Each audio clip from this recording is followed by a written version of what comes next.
तो आइए इस समय हम प्रार्थना करते हैं और प्रार्थना के साथ देवोत्सव की शुरुआत करें। प्रार्थना करते हैं। सर्वशक्तिमान हमारे जीवित और महान परमेश्वर पिता, फिर से एक बार हम आपका धन्यवाद देते हैं कि आप महान हो, जीवित हो, अनुग्रह के सिंहासन पर विराजमान हो, स्तुति के योग्य परमेश्वर हो। उन्हें देना पिता परमेश्वर, आज के इस डिवोशन समय में जब हम एक साथ मिलकर की महिमा करते, आपकी आराधना करते हैं, आपके नाम की स्तुति करेंगे, महिमा करेंगे प्रभु, तो होने देना पिता परमेश्वर इस डिवोशन समय को आप आशीषित करना और गानों के द्वारा हम आपको ऊंचा उठाए, वैसे हमारी प्रार्थना पिता है। आज के आने वाले संदेश को भी, आपके दास को भी हम आपके हाथों में सौंपते हैं। उनके जीवन के द्वारा हमसे बातें करना, उत्साहित करना, वैसे हमारी प्रार्थना है। आगे का समय आपके हाथों में सौंपते हैं। सारा आदर महिमा आपको देते हुए प्रार्थना यीशु मसीह के जीवित नाम से मांगते हैं, आमीन।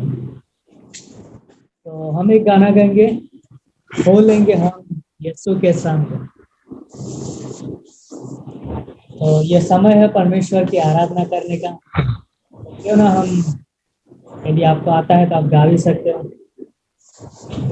हो लेंगे हम यीशु के संग, जिसने दिया है पापों से मुक्ति, धन्य है उसका।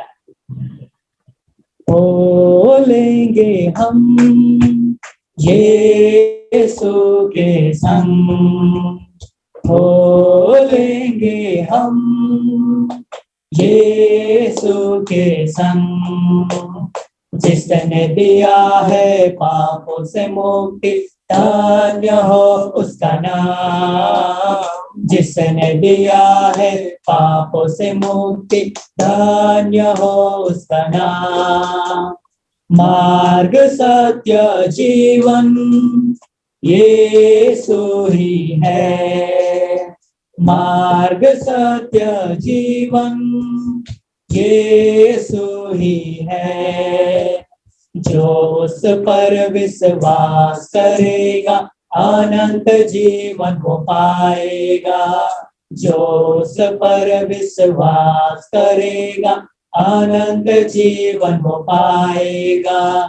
हो लेंगे हम यीशु के संग, हो लेंगे हम यीशु के संग, जिसने दिया है पापों से मुक्ति, धन्य हो उसका नाम। जिसने दिया है पापों से मुक्ति, धन्य हो उसका नाम। जीवन की रोटी यीशु ही है, जीवन की रोटी यीशु ही है। जो उसको खाएगा वो मरेगा, जो खाएगा वो मरेगा। हो लेंगे हम यीशु के संग, हो लेंगे हम यीशु के संग। जिसने दिया है पापों से मुक्ति, धन्य हो उसका नाम। जिसने दिया है पापों से मुक्ति, धन्य हो उसका नाम, धन्य हो उसका नाम, धन्य हो उसका नाम। मोस्ट वेलकम पास्टर राजेश, आपका स्वागत है। धन्यवाद, थैंक यू सो मच परमेश्वर की इस महान अनुग्रह के लिए। और इस सुबह के समय में अपने साथियों के साथ परमेश्वर का वचन सुनने के लिए, समझने के लिए परमेश्वर के महान कार्य के लिए धन्यवाद। और परमेश्वर का वचन हमारे जीवन में है, इसलिए परमेश्वर के लिए भी धन्यवाद, क्योंकि उसका वचन हमारे लिए जीवन है। तो बहुत ही अच्छा समय है, सुबह का समय, परमेश्वर हमसे बात करता है और परमेश्वर हमारे साथ बहुत सारी ऐसे उसके वचन और वायदों के साथ हमें बताता है कि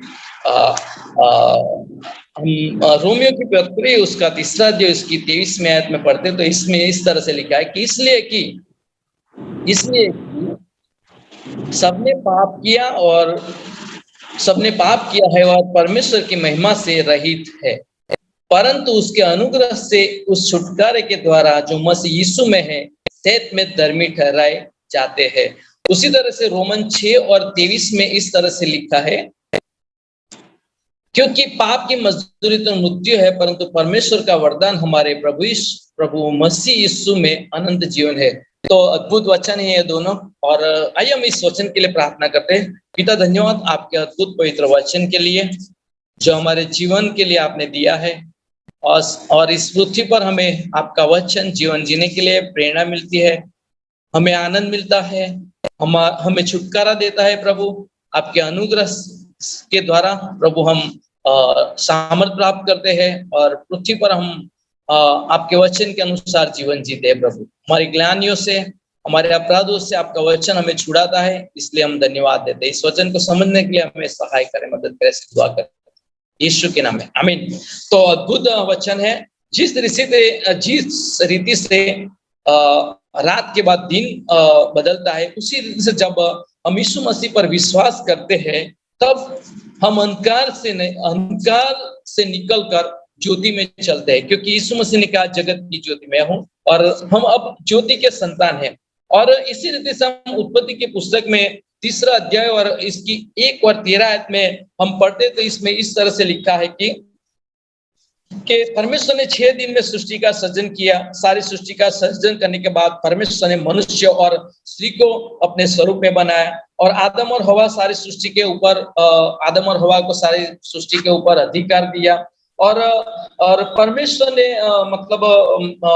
मिट्टी से मनुष्य को बनाकर उसकी नथनों में श्वास फूंका, जिससे आदम जीवित हुआ। और उसको एदन वाटिका का जतन करने के लिए परमेश्वर ने आदम को रख दिया। हम जानते हैं स्टोरी को। और उससे यह भी कहा कि भले बुरे वृक्ष के फल को खाना मना किया, सारी सृष्टि पर अधिकार दिया, लेकिन उसको भले और बुरे जानने वाले वृक्ष का फल न खाने के लिए उसको ये बात बोला था, कहा जिस दिन तू खाएगा उसी दिन मरेगा। फिर परमेश्वर ने कहा आदम का अकेला रहना ठीक नहीं, और उसके लिए उसने एक सहायकारी बनाया, जिसका नाम उसने हवा रखा।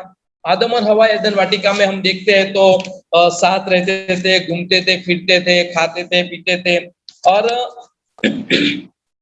उस समय सांप ने हवा से कहा कि यदि तुम भले और बुरे जानने वाले वृक्ष का फल खाओगे तो तुम नहीं मरोगे, बल्कि आप परमेश्वर के जैसे बन जाओगे।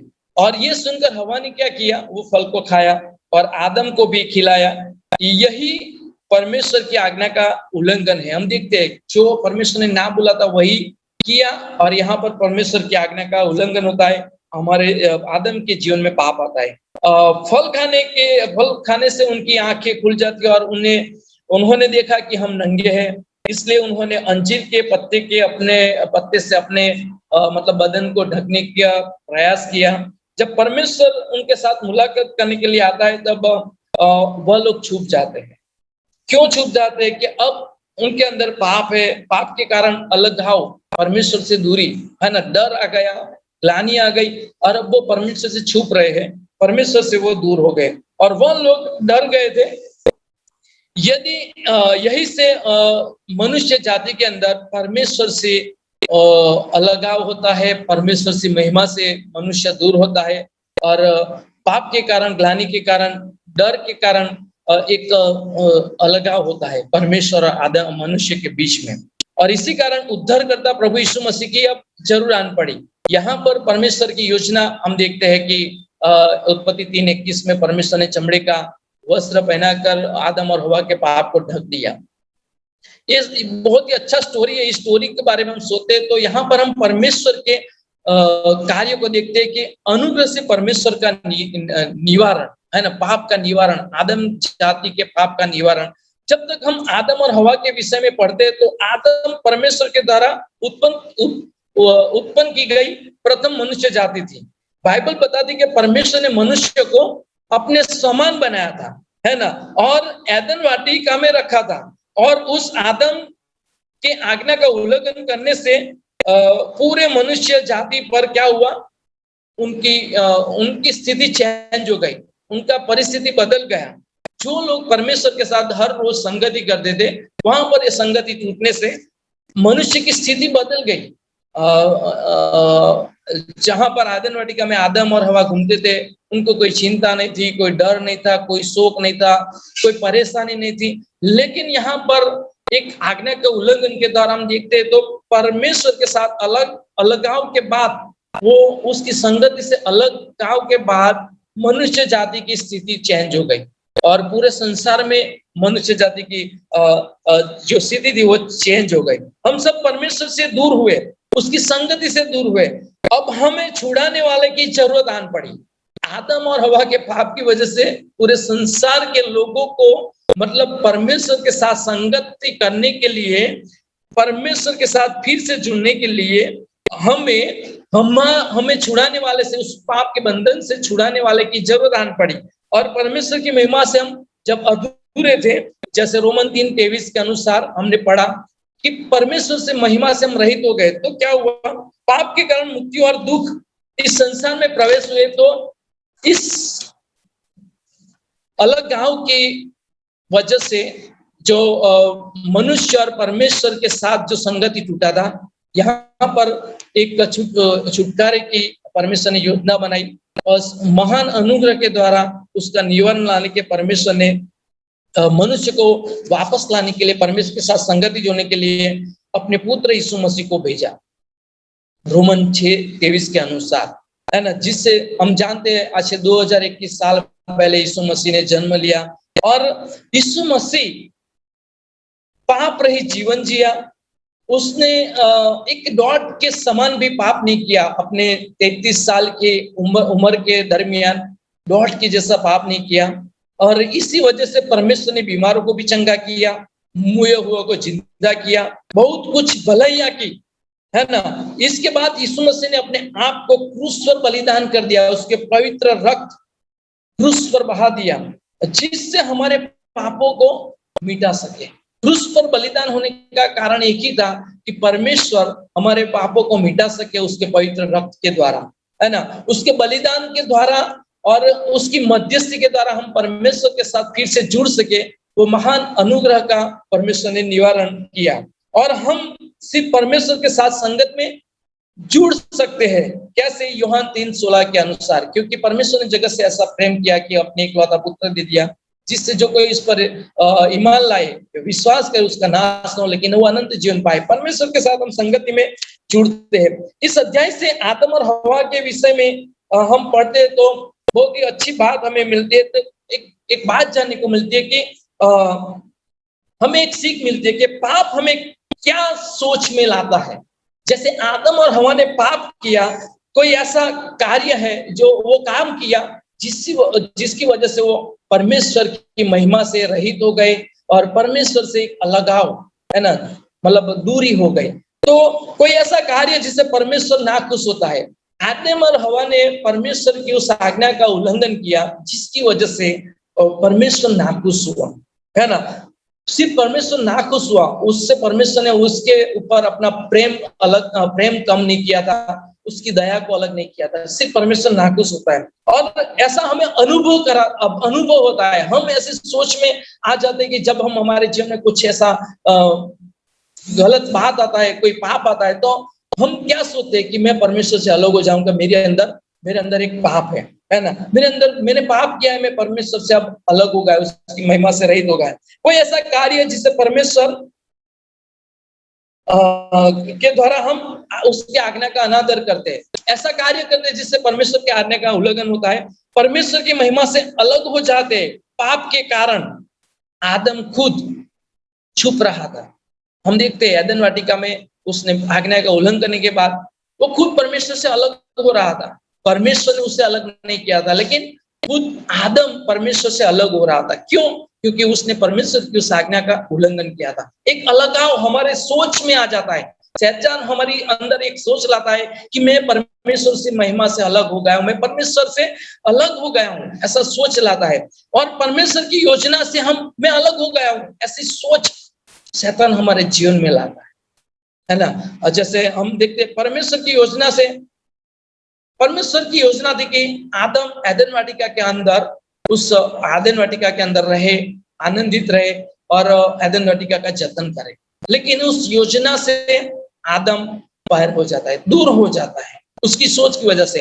आदम हवा के पाप के कारण हर एक मनुष्य पाप में जन्म लेता है। हम जैसे जानते कि आदम का डीएनए हमारे अंदर है और हम पाप में जन्म लेते हैं। लेकिन हम एक बात और भी सोचेंगे, पाप के परिणाम क्या है? तो पाप हमें परमेश्वर से अलग करता है। जैसे हमारे अंदर सोच लाता है शैतान कि मैंने पाप किया है, मैं पाप से, परमेश्वर से अलग हो गया हूं। जैसे आदम छुप रहा था, हमें पाप अपना गुलाम बना देता है। यदि मैं पाप के अंदर ही जीवन जीता हूं तो पाप की गुलामी में मैं चला जाता हूं और पाप के कारण हमारे जीवन में तकलीफ, दुख होता है। जैसे एदन वाटिका के अंदर आदम के पाप की वजह से हम देखते हैं वो क्या होता है, वो उसके जीवन में तकलीफें आती है, पसीना आता है, बहुत सारी बात हम देखते हैं। और मैं गुनहगार हूं ऐसा मुझे एहसास होता है। पाप के कारण मेरे अंदर एक गुनहगार छुपा, मैंने गुनाह किया है ऐसा फील मुझे होता है। अपनी शांति को हम खो देते हैं, आनंद को खो देते हैं। लेकिन आज हम देखते हैं कि परमेश्वर का महान अनुग्रह, उस आनंद को जब हम परमेश्वर के अनुग्रह को हम एक्सेप्ट करते हैं, स्वीकारते हैं, तो वो आनंद हमारे जीवन में वापस आता है। वो खोई हुई शांति हमारे जीवन में वापस आती है। वो गुनहगार बड़ा, मतलब मैं गुनहगार नहीं हूं, मेरे गुनाहों के कारण यीशु मसीह क्रूस पर जड़ गया है, उस बात पर विश्वास करते हैं तो अब हम उस ग्लानि में जीवन नहीं जीते हैं। लेकिन परमेश्वर का महान अनुग्रह इस सारी बातों का निवारण लाता है, अशांति का निवारण लाता है और हमारे जो जॉय खो गए, हमारा आनंद खो गया, उसका भी निवारण लाता है। मैं गुनहगार नहीं हूं, उसका भी निवारण परमेश्वर का महान अनुग्रह लाता है। यूहन्ना 1:16 पढ़ते तो कहता है कि क्योंकि उसकी परिपूर्णता में से हम सबने प्राप्त किया है, अर्थात अनुग्रह पर अनुग्रह। ये परमेश्वर का मनुष्य जाति के लिए उपाय है ना।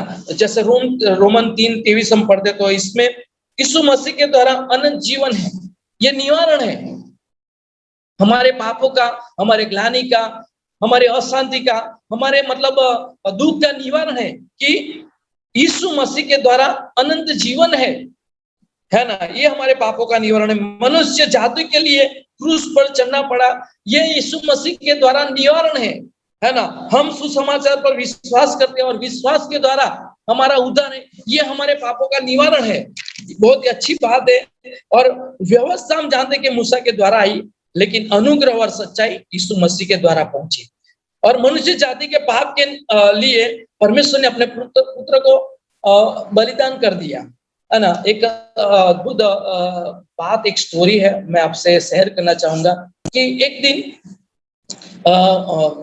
अभी बारिश का मौसम है, बारिश हुआ और बारिश जब बंद हो गया तब हम देखते हैं कि एक छोटा सा बच्चा कैसे बाहर खेलने जाता है और छोटे छोटे खड्डे दिखता है, उसके अंदर पानी भरा है, तो उस बच्चे को उस पानी में कूदने का मन होता है। तो मतलब उसको प्रलोभन आ जाता है कि मैं इस पानी के गड्ढे के अंदर कूदूं।